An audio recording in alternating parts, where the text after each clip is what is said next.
자, 오늘 본문 말씀은요, 헌금에 대한 얘기입니다. 11조와 관련된 말씀이에요. 그래서 많은 목사님들께서 많이 헌금 11조 관련된 설교하실 때 인용되는 말씀이기도 합니다. 근데 이 현대 교회에서 오늘 본문의 내용이 조금은 좀 과장되거나 또 왜곡되게 선포되는 경우가 있는 것을 종종 보게 됩니다. 이런 거죠. 11조는 하나님의 것이기 때문에 하지 않는 것은 하나님의 것을 도둑질하는 것이다. 그래서 그것은 곧 하나님께 저주를 받는 죄다라고 하면서 조금은 협박으로 들릴 수 있는 그런 수준의 말로 사용되는 경우가 있다는 거예요. 민감한 부분이기도 합니다. 조심스럽기도 한 부분이고, 이 물질에 대한 부분, 이 돈에 대한 부분 아닙니까? 자, 오늘 우리는 이 말씀을 통해서 이 헌금 속에 담긴, 우리가 드리는 이 헌금 속에 담긴 하나님의 뜻, 그 진정한 의미가 무엇인지를 오늘 말씀을 통해서 우리가 함께 생각해 보는 시간을 갖고자 합니다. 자, 이스라엘 백성들이 그토록 소망하던, 말라기서도 우리 지난주에도 제가 말씀을 전했고 지금 세 번째 말씀을 전하는 걸로 알고 있는데요. 자, 어쨌든 백성들이 그토록 소망하던 예루살렘 성전이 재건되었습니다. 문제는 뭐냐면 백성들의 삶과 그들의 신앙은 전혀 재건되지 않았다는 거예요. 성전은 재건되었는데 그들의 삶, 그들의 신앙은 재건되지 않고 있었다는 거예요. 그들이 포로에서 돌아온 지 100년도 넘게 지났습니다. 그런데 전혀 새로워진 것이 없었습니다. 이런 상황 속에서 이제 하나님은 말라기 선지자를 통해서 하나님의 언약을 깨트리고 너희들이 죄악으로 물든 삶을 살아가고 있는 그 백성들을 향해서 돌아와라, 하나님께로 돌아와라 라고 그렇게 말씀하고 있는 것이죠. 그래서 하나님께서 이스라엘 백성들에게 너희가 나를 떠났다, 너희가 나를 떠났으니까 나에게로 돌아오라 라고 말씀하시면서 너희들이 내게 돌아오면 나도 너희에게로 돌아가겠다, 그렇게 말씀하십니다. 그래서 말라기 3장 7절 상반절에 보면 이렇게 말씀하고 있어요. 만군의 여호와가 이르노라 너희 조상들의 날로부터 너희가 나의 규례를 떠나 지키지 아니하였도다. 그런즉 내게로 돌아오라. 그리하면 나도 너희에게로 돌아가리라 하였더니. 자, 그런 하나님의 말씀에 백성들은 이렇게 대답합니다. 하반절 7장 7절 하반절에 이렇게 대답해요. 하나님의 나에게로 돌아와라. 돌아오면 나도 너에게로 돌아가겠다는 이 말을 듣고 백성들이 뭐라고 얘기하냐? 너희가 이르기를 우리가 어떻게 하여야 돌아가리이까 하는도다. 이 7절 하반전의 이 말씀에, 그러니까 백성들의 이 대답은 이런 말인 거예요. 아니 하나님, 우리가 하나님을 떠난 적이 없는데? 떠난 적이 없는데 어떻게 돌아갑니까? 우리 하나님을 떠난 적이 없는데요? 라고 오히려 하나님께 반문하고 있는 겁니다. 백성들이 왜 이런 대답을 했을까요? 왜 자신들은 하나님을 떠난 적이 없다고 생각하고 있었을까요? 왜냐하면 실제로 자신들은 단 한 번도 하나님을 떠난 적이 없다고 생각하기 때문이에요. 그 근거가 뭘까 그러면? 근거는 이런 거예요. 이스라엘은 하나님께 드리는 그 제사, 오늘 말로 말하면 우리가 드리고 있는 예배라고 얘기할 수 있겠죠. 그 제사를 그친 적이 없기 때문이죠. 그래서 그들은 한 번도 하나님을 자신들은 떠난 적이 없다고 생각하고 있었던 거예요. 그런데 지금 하나님의 지적하시는 것이 무엇입니까? 7절 상반절에 뭐라고 얘기하고 있어요? 그런즉 내게로 돌아오라 라고 말씀하시면서 그 위에 너희가 나의 규례를 떠나 지키지 아니하였다 이렇게 말씀하고 있지 않습니까? 하나님이 지적하시는 것은 뭐냐면 형식적으로 남아있는 제사를 드리고 안 드리고 그 문제를 떠나서 그들의 신앙과 삶이 하나님의 말씀, 하나님의 규례를 떠났다는 거예요. 떠난 삶이었다는 겁니다. 그러니까 한마디로 그들은 하나님의 말씀을 버리고 각자 자신의 뜻하는 대로, 자신들의 각자가 원하는 대로 그렇게 살아갔다는 거예요. 하나님과는 전혀 상관없이. 그들이 하나님과 하나님의 말씀을 떠나 살아온 삶, 이미 만성화되어 버렸다는 거예요. 그래서 그들 스스로가 하나님을 그렇게 떠난 삶을 살고 있음에도 자신들이 떠나 있었던 것조차도 지금 모르고 있었던 겁니다. 거기다가 형식적으로는 지금 제사를 드리고 있어서 그 사실에 기대어 할 도리를 내가 하나님께 우리가 다 하고 있잖아. 그렇기 때문에 내가 하나님을 떠난 적이 없어. 하나님을 스스로가 떠났다는 사실을 깨닫기 굉장히 어려웠던 것이죠. 하나님께 떠난 적이 없는데 하나님 우리가 어떻게 돌아갑니까? 그렇게 묻는 백성들에게 하나님이 말씀하십니다. 8절. 사람이 어찌 하나님의 것을 도둑질하겠느냐? 그러나 너희는 나의 것을 도둑질하고도 말하기를 우리가 어떻게 주의 것을 도둑질하였나이까 하는도다. 이는 곧 11조와 봉헌물이라. 하나님께서 너희가 나의 것을 훔쳤다, 도둑질했다 이렇게 말씀하십니다. 하나님의 말씀을 들은 백성들이 얼마나 황당했을까요? 황당하죠. 우리가 언제 하나님의 것을 도둑질했나? 황당했을 겁니다. 그래서 다시 반문해요. 아니 하나님, 우리가 하나님의 것을 언제 어떻게 도둑질했다는 말입니까? 자, 이에 대해서 하나님은 분명하게 말씀합니다. 너희들이 도둑질한 것은 뭐냐? 바로 11조와 봉헌물이다. 이렇게 말씀하세요. 그리고 이렇게 말씀합니다. 9절. 너희 곧 온 나라가 나의 것을 도둑질하였으므로 너희가 저주를 받았느니라. 너희들이 하나님의 것을 도둑질했으니 저주를 받을 것이다. 저주를 받았다라는 무시무시한 말씀을 하세요. 자, 여러분, 방금 이 말씀, 우리가 본 방금 이 말씀이요.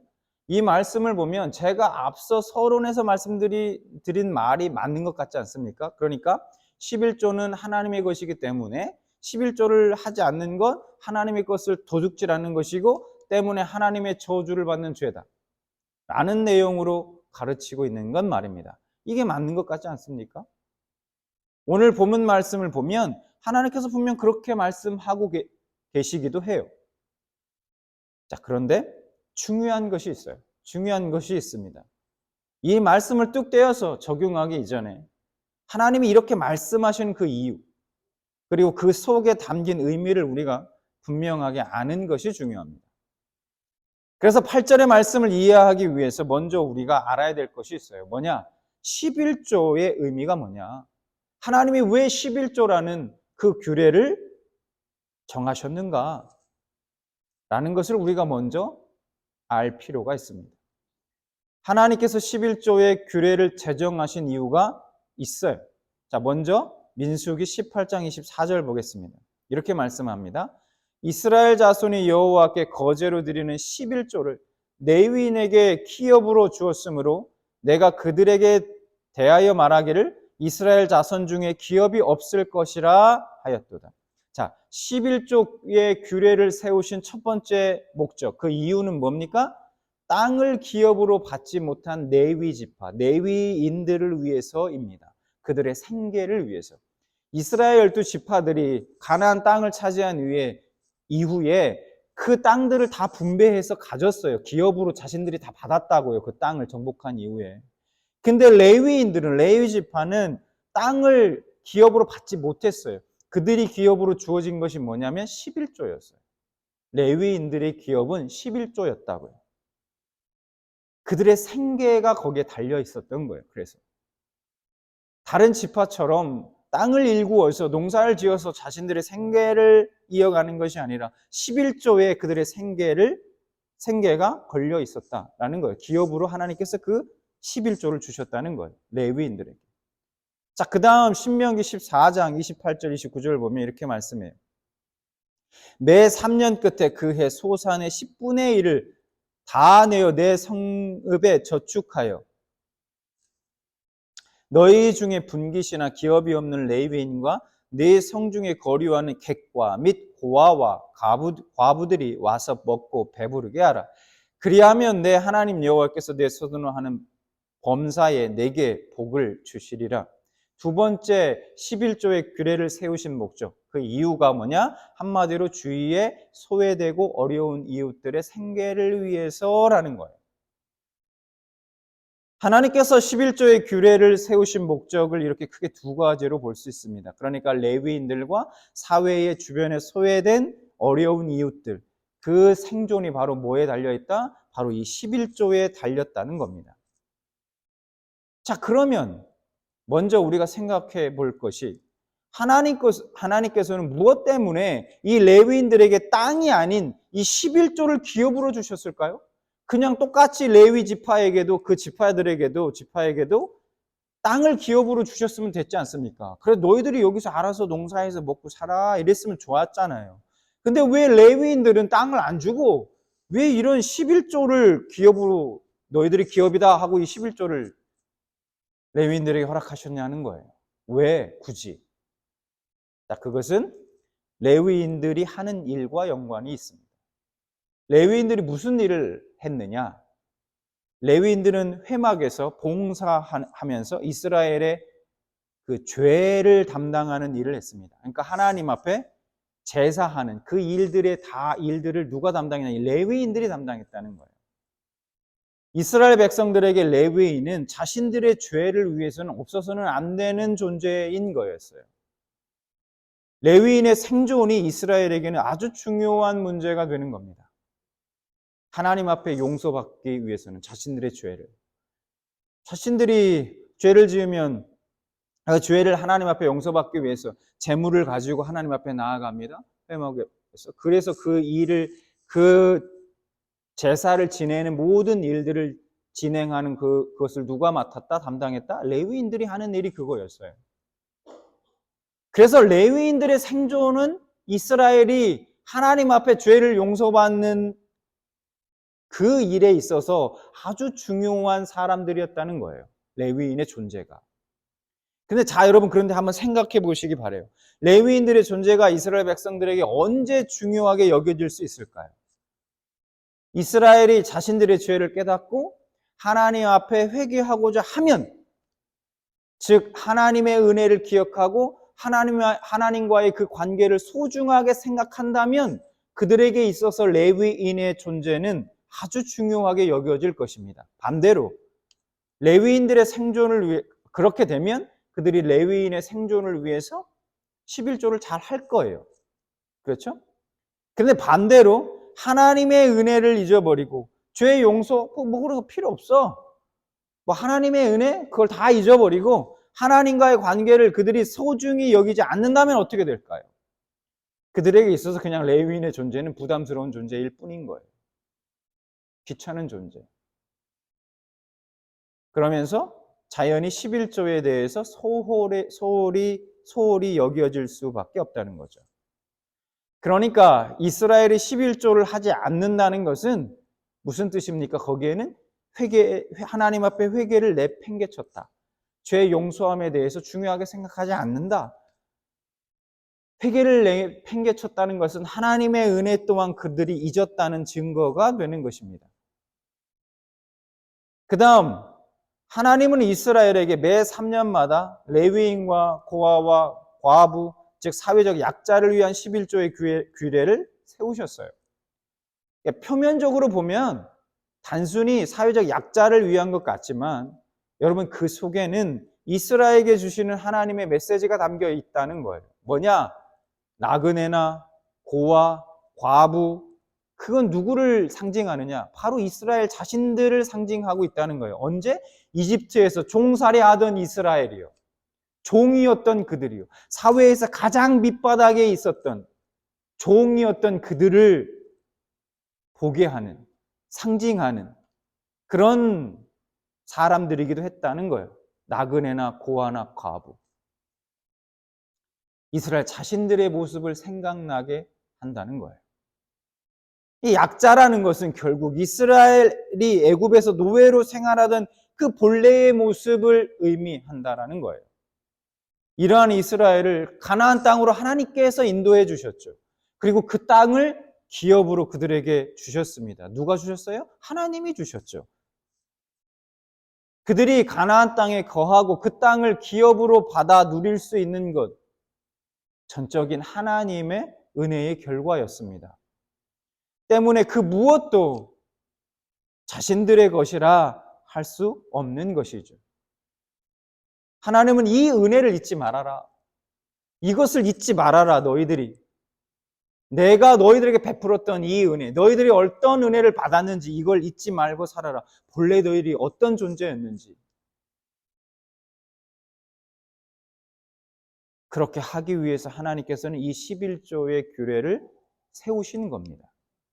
그런데 지금 이스라엘은 하나님의 은혜를 잊었어요. 광야에서의 이스라엘처럼 현재의 삶 속에서의 풍요에만 마음을 두었던 것입니다. 오로지 생존 문제에만 마음을 쏟았기 때문에 자연히 이 11조의 뇌에서는 소홀해진 것이에요. 봉헌물도 마찬가지죠. 이것이 당시 이스라엘의 실상이었다는 겁니다. 때문에 오늘 본문 8절에 이 11조와 봉헌물에 대한 말씀은 단순히 너희들이 11조를 하지 않았다. 내 것을 그래서 너희들은 나의 11조와 봉헌물을 훔친 것이다. 도둑질한 것이다. 그런 얘기가 아닙니다. 단순히 그런 얘기뿐만이 아니라 11조를 하지 않는 것에 대한 책망만이 아닌 것을 우리는 알 수 있다는 거예요. 하나님의 은혜와 하나님의 사랑에 대한 감사의 마음이 상실된 채 살아가는 그 이스라엘을 향한 하나님의 책망이 담겨져 있는 말씀이다라는 것입니다. 자, 8절 말씀 다시 볼까요? 사람이 어찌 하나님의 것을 도둑질하겠느냐? 그러나 너희는 나의 것을 도둑질하고도 말하기를 우리가 어떻게 주의 것을 도둑질하였나이까 하는도다. 이는 곧 11조와 봉헌물이라. 앞서 말한 대로 11조의 정신은 이스라엘을 애굽에서 인도하시고 죄를 용서하신 하나님의 은혜입니다. 그래서 이스라엘 백성들의 11조와 봉헌물을 드리지 않음은 하나님의 은혜를 잊은 채 이제 자신들은 하나님의 도우심으로 살지 않고 자신들의 능력으로 살아가겠다라는 고집과도 같다는 거예요. 하나님 도움 필요 없습니다, 이제. 우리의 힘으로 얼마든지 살아갈 수 있어요. 라는 말과 같다는 거예요.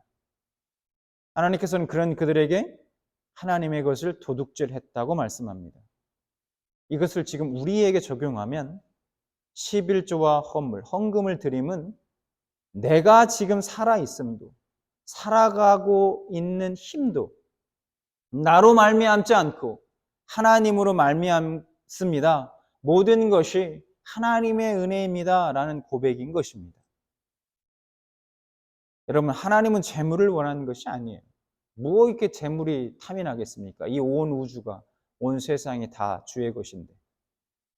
하나님은 재물을 원하는 것이 아니라 11조라는 그 규례를 통해서 하나님의 인도하심과 정결한 재물의 희생으로 이루어지는 그 죄 용서함에 감사하는 참된 이스라엘을 받고 싶으셨던 것입니다.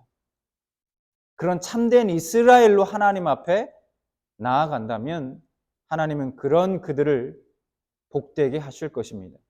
그런 그들이 받게 될 복이 어떤 것인가? 주님이 10절부터 12절까지 말씀하세요. 뭐라고 말씀하시냐? 어떤 복을 받게 되냐? 만군의 여호와가 이르노라 너희의 온전한 11조를 창고에 들여 나의 집에 양식이 있게 하고 그것으로 나를 시험하여 내가 하늘 문을 열고 너희에게 복을 쌓을 곳이 없도록 붙지 아니하나 보라. 만군의 여호와가 이르노라 내가 너희를 위하여 메뚜기를 금하여 너희 토지 소산을 먹어 없애지 못하게 하며 너희의 밭에 포도나무 열매가 기한 전에 떨어지지 않게 하리니 너의 땅이 아름다워짐으로 모든 이방인들이 너희를 복되다 하리라. 만군의 여호와의 말이니라. 여러분, 하나님께서 재물이 탐나시고 짐승과 곡식이 탐나셔서 너희들 11조와 봉헌물 나에게 바쳐. 그거 안 바치는 거 그거 다 도둑질하는 거야. 내 거 도둑질하는 거야 라고 말씀하셨을까요? 하나님이 그거 뭐 땄습니까? 그거 필요 없어요. 당연히 아니죠. 그것을 바침이 하나의 거기에 담겨있는 나의 신앙의 고백, 나의 힘으로가 아니라 하나님이 주시는 힘으로 내가 살아갑니다. 오늘도 나의 삶의 모든 것은 주님의 은혜입니다 라는 고백에 담겨있는 내가 드려지는 그 담겨있는 11조와 헌금, 그걸 통해서 하나님이 나를 받으시는 것이지, 나의 그 마음을 받으시고 나의 고백을, 신앙의 고백을 받으시는 거지, 그 재물이 탐나서, 짐승과 바쳐지는 곡물이 탐나서 하나님께서 11조와 헌물을 바치라, 도둑질했다 이렇게 말씀하시는 것이 아니라는 거예요. 또한 그것이 받침이 그들에게 더 큰 복이 되기 때문이었어요. 하나님이 뭐라고 말씀합니까? 복을 쌓을 곳이 없도록 붙지 아니하나 시험해 보라 말씀하십니다. 무슨 얘기예요? 무조건 너희들에게 복을 주겠다. 복을 내가 너희들이 허락하나 안 하나 한번 해봐. 내가 너희들에게 어떻게 복을 주는지 한번 봐라. 이렇게 말씀하십니다. 너희들에게 그런 믿음이 있느냐? 하나님이 도전하고 계시는 말씀이기도 해요. 토지 소산의 결실이 있고 포도나무의 열매가 탐스럽게 열리는 것은 하나님께서 메뚜기 떼를 막아주셨고 열매가 연글기 전에 떨어지지 않게 해주셨기 때문이라고 말씀하고 있어요. 지금은 아닐까요? 지금 우리의 삶은 아닐까요? 주님이 지켜주시고 주님이 막아주시지 않으시면 여러분 우리는 우리의 삶 가운데 아무것도 결실할 수 없습니다. 우리가 가지고 있는 것, 지금 우리가 누리고 있는 것이 다 내 힘, 내 덕으로 이룬 것 같지만 사실은 모두 하나님께서 허락해 주셨기 때문에 가능한 것들이었다라는 것입니다. 우리가 이것을 마음 중심으로 인정한다면 우리는 우리가 가진 것과 누리는 것의 청지기임을 인정하지 않을 수 없다는 거예요. 이스라엘은 회막이 있고 그들에게 회막이 있고 레위인이 있게 하시는 그 하나님의 뜻은 생각하지 않고 그냥 항상 현실의 삶에서 마음을 두었던 거예요. 풍요롭지 못하고 어려움으로 인한 고통이 지속되는 현실에서는 하나님이 자신들을 사랑하지 않으시는 것으로 그렇게 여겼던 거예요. 여러분 회막이 있고 회막을 세우시고 또 이 레위인을 있게 하신 것, 그것이 이미 이스라엘을 이방인들과 구별하신 하나님의 사랑이라는 것을 그들은 깨닫지 못한 것입니다. 여러분 이방인들에게는 그런 게 없었어요. 죄를 용서받고 하나님 앞에 나올 수 있는 길이 없었어요. 이방인들에게는. 이스라엘이 뭐 특별해서 이방인들과 다른 이방인들과 특별해서 이스라엘 하나님께서 택하시고 그런 은혜를 베푸셨을까요? 아니죠. 전적인 하나님의 은혜였던 거예요. 죄를 용서받고 하나님 앞에 나올 수 있는 길이 그들에게는 열려 있었어요. 늘. 그걸 위해서 헌신하고 그 일을 사명을 감당했던 사람들이 레위인들이었고요. 그러니까 그 레위인들이 있었고 그 회막이 있었고 그들에게 제사 제도 그 규례를 허락하신 것, 그 규례가 있었다는 것 자체가 하나님이 그들을 구별하셨고 그들을 특별히 여겨셨고 사랑해 주셨고 그들에게 은혜를 베푸셨다는 증거였다는 거예요. 그러나 그들은 그걸 알지 못했다라는 것이죠. 이방인들에게는 없는 그 죄의 용서의 통로가 이스라엘에게는 있었다는 것이야말로 하나님이 그들을 구별하시고 사랑하셨다라는 증거였다는 거예요. 여러분 오늘날 우리에게 죄의 용서의 유일한 통로이신 예수 그리스도가 계신 것이 하나님의 사랑의 증표가 되는 것처럼 말입니다. 사랑하는 여러분, 우리가 오늘 말씀을 통해 깨닫는 것은 어쩌면 이스라엘 백성들뿐만 아니라 우리도 지금 하나님의 것을 도둑질하면서 살아가고 있을지도 모른다는 겁니다. 우리가 드리고 있는 11조와 헌금, 헌물에 담긴 정신, 즉 죄의 용서함의 감사와 함께 내가 지금 살아가고 있음도, 살아가는 힘도 나로 말미암지 않고 하나님으로 말미암습니다. 모든 것이 하나님의 은혜입니다. 라는 이 고백과 이 정신이 빠져 있다면 우리는 하나님의 것을 도둑질하고 있는 것입니다. 여러분들은 무엇을 하나님께 드리고 있습니까? 무엇을 하나님께 드리겠습니까? 매주 예배에 참석하고 빈손으로 나오지 않고 헌금을 드리고 하면 하나님이 기뻐하실까요? 여러분 오늘 11조와 봉헌물의 규례 속에 담긴 의미를 꼭 기억하시기 바랍니다. 죄의 용서함의 은혜를 잊지 말고 나그네와 고아, 과부와 같았던 여러분에게 허락하신 그 하나님의 그 은혜를 잊지 마시기 바랍니다. 그 모든 은혜의 감사의 고백을 담아서 하나님께 예물을 드릴 때 하나님은 오늘 말씀으로 우리에게 약속해 주고 계신 이 복을 여러분에게 허락해 주실 것입니다.